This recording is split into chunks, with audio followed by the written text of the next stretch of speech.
Being Sunday on Lake Ballard means it's pancake day. Sunday pancakes, just a simple buttermilk pancake shaker bottle. Add some water, cook them up in the frying pan over the fire. I'll give you a pretty cool tip though. It's not going to work with these because they're flavoured, buttermilk flavoured, but instead of adding water, add beer to your pancakes. It's actually really good. You've got to choose something really plain, like just a plain vanilla, or just make up your own pancake mix out of flour and water. Add beer is also good fun. Yeah, Mum gave us beatings, and I don't remember what for, but it was good beatings. That's deadly. I got passion fruit, maple syrup, ice cream from Mark. Get it, India. Welcome to Lake Ballard. We'll be spending 2 nights here.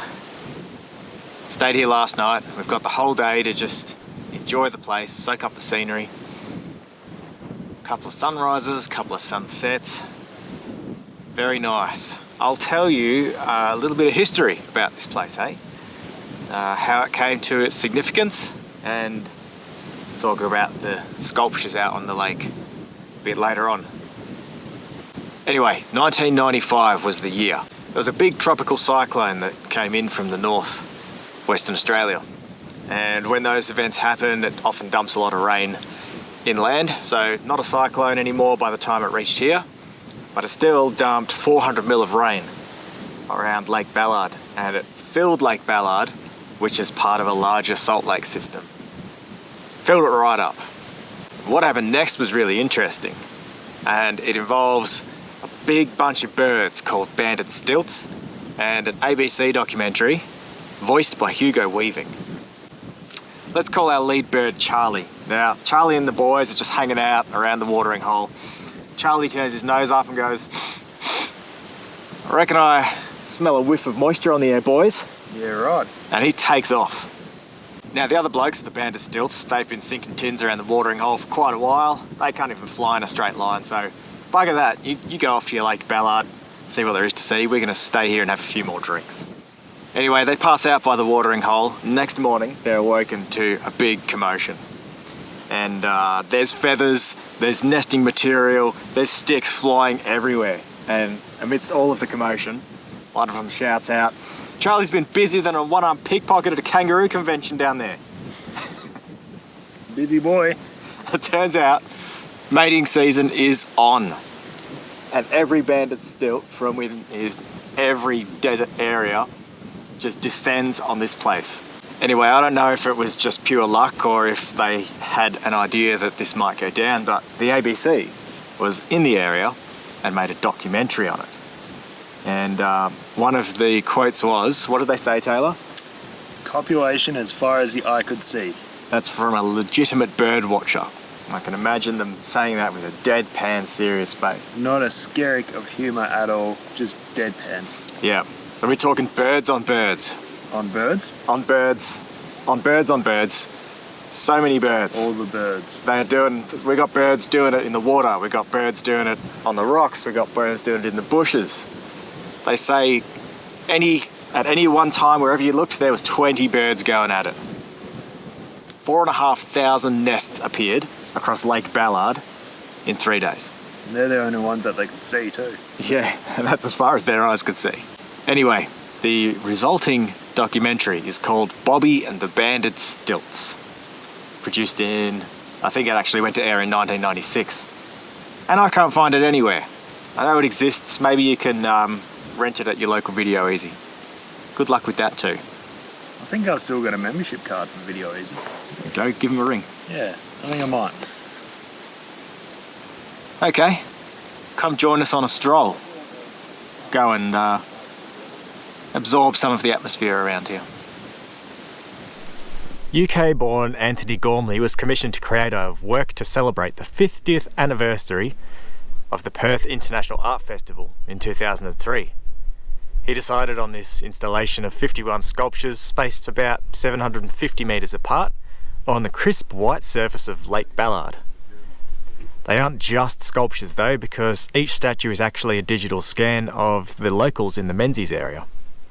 These scans created 500,000 digital coordinates of each person's figure, from which Gormley took cross-sections, kept the height of each scan, but shrunk the horizontal dimension by 2/3. Then the sculptures were cast from ore sourced in the local area.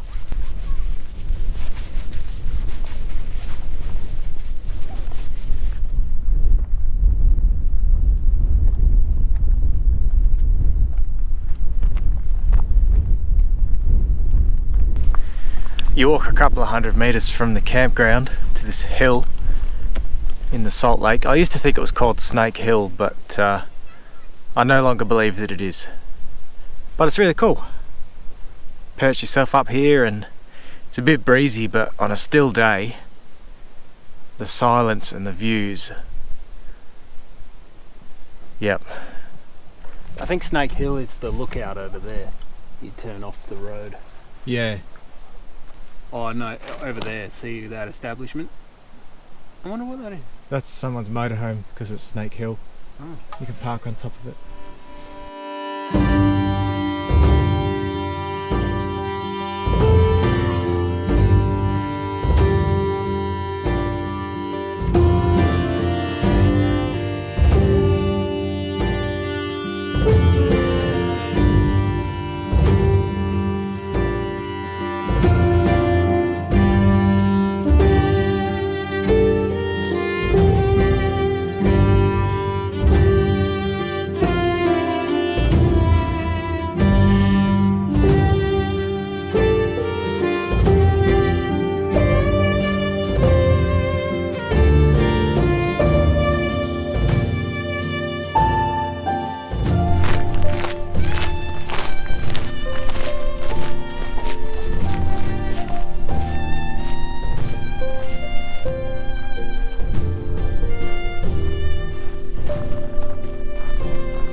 I don't know if all these hills on this Salt Lake have names or not, but we're on, actually looks like the furthest one out into the lake from camp.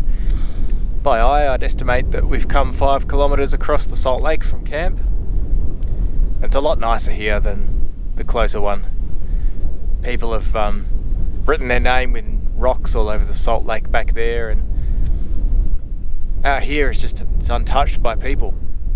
Just on top of a hill in the middle of a salt lake. Yeah, just white around us, blue sky, red rocks. It's not tall trees and beautiful forests, there's just something simplistic beauty about it. It'd be incredible if that breeze wasn't there. The silence is deafening when there's no breeze.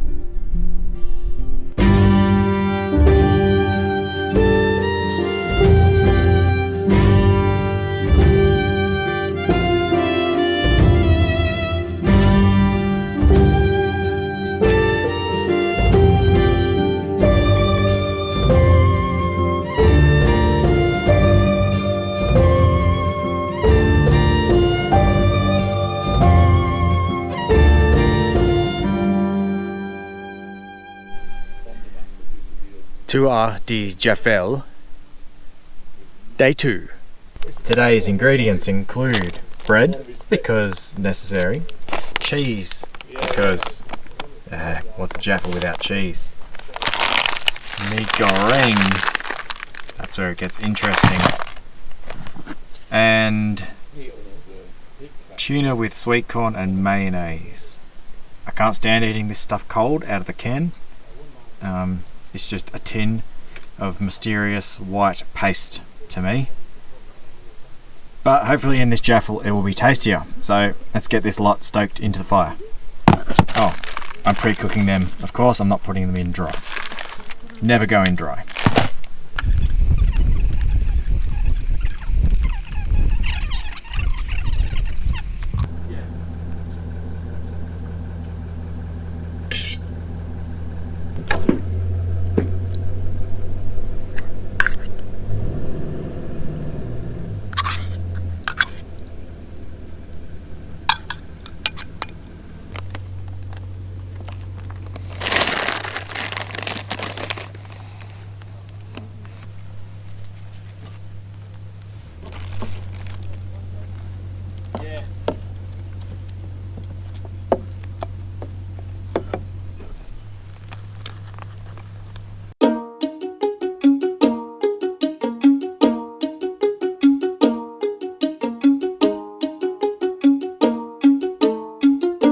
Alright, let's have a go of this thing.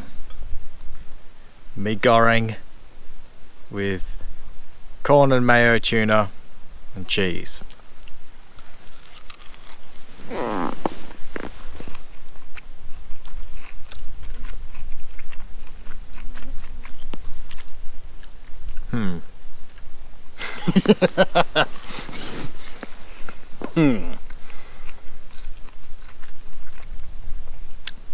Just tastes like carbs, doesn't it? Yeah, it's very bland. Yeah.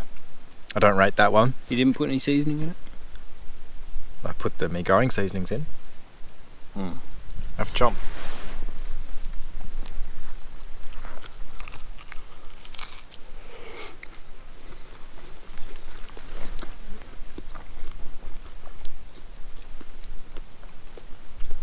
There tuna in there? Yeah. Doesn't really taste like anything, does it? No. G'day, future Alex coming to you from the land of funny hats. We're fruit themed today, and I just want to say we're 3 days into the daily videos now. So if you're not subscribed to this channel, make sure you're doing that. Hit the subscribe button down there. Like it, share it with your friends, and it will greatly help support the channel. Back into it, eh? Dinner time approaches, and tonight, Sunday night, I'm offering everybody mulled wine. So, I've never done mulled wine at all, let alone on a campfire. We're going to give it a go. First of all, I know something to do with mulled wine is you don't want to get it too hot. You definitely don't want it to boil because alcohol evaporates at about like 65 degrees or something. It's pretty low. So we only want to warm it, don't want to boil it. What do we got to go in here? Tucked right behind me here is a big old bag of oranges. Actually, the wine, that's probably pretty important. 5 litres of Cooler Bar Goon. Just a simple, dry, red, cheap stuff. You don't need expensive because you're going to be flavouring it with heaps of stuff anyway. And I didn't want bottles because like 4 or 5 bottles of wine is a lot of glass to be carrying around. So, wine, 5 litres, 1 orange per litre. That's what I'm going to go with.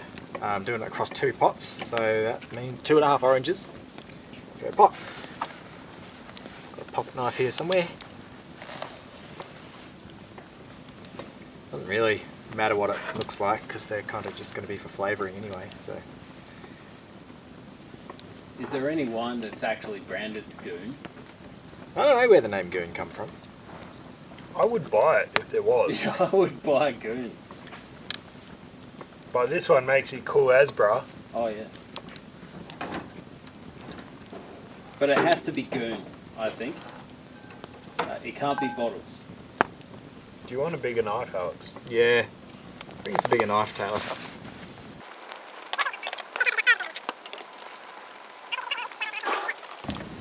I said a knife, not a machete. This thing. I knew that's the knife you were going to go to. Oh, dude, look at that. Can't believe it's not butter. Juicy number. This isn't the sort of knife that you just use on an orange. This is the sort of orange you use on a knife.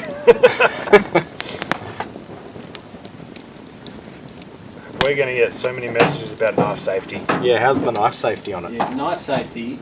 What even is knife safety? It's in a sentence, and the sentence is, don't cut yourself.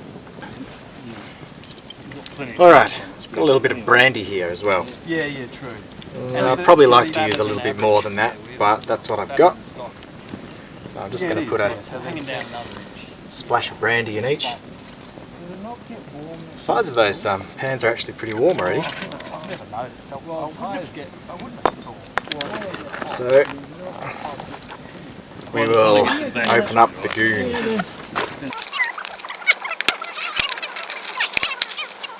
Add the wine. Add 100 Ks as well. I think the tyres are well made enough.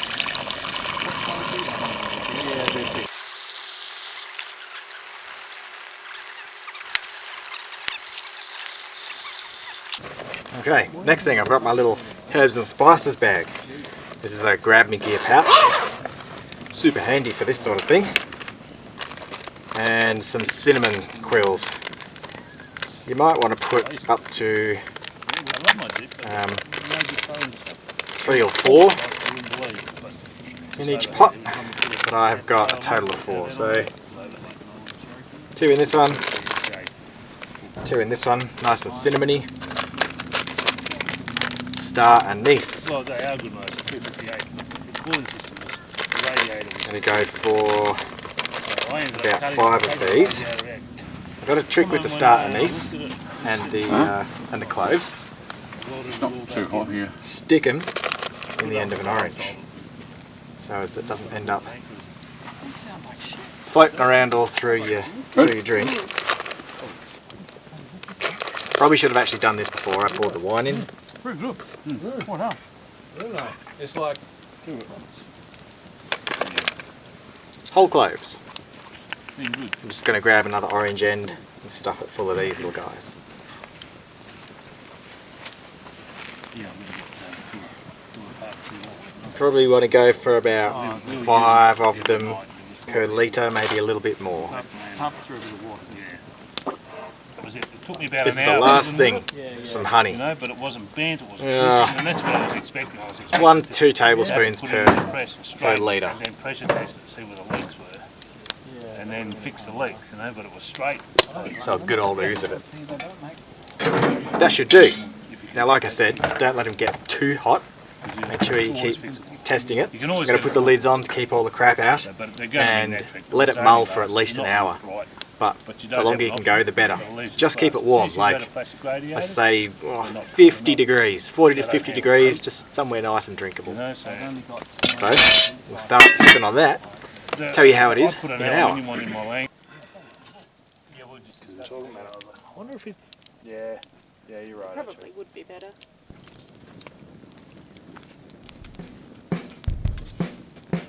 Hello and welcome to Dip Bonanza!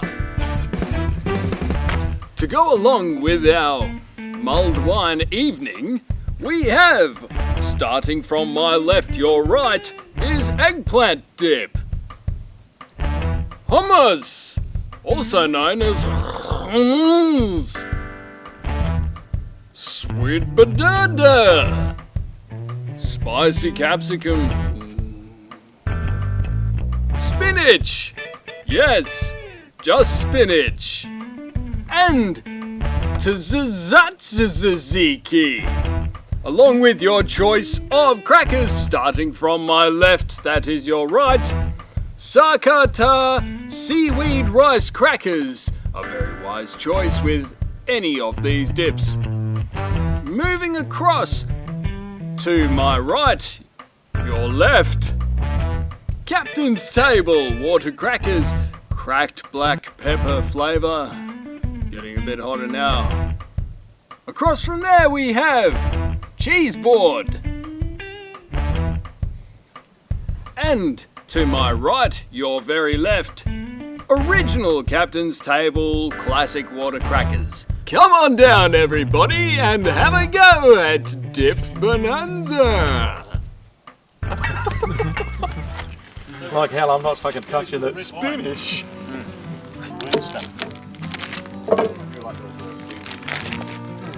Mulled wine number 1 is hot enough to drink.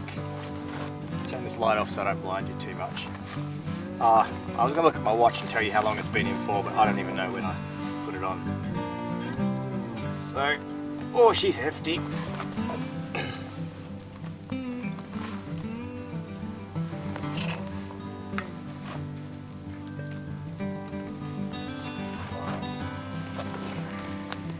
Oh, it smells so good. It's so spiced, guys. Put it back on its hook so it's not going to get dirt kicked in it.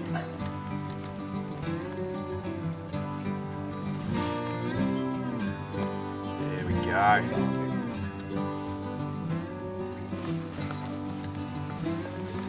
Time to dish everyone up.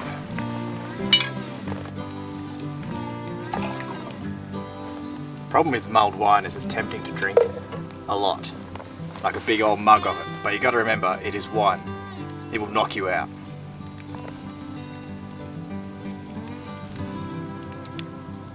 Oh yeah. That goes good in the Goldfields.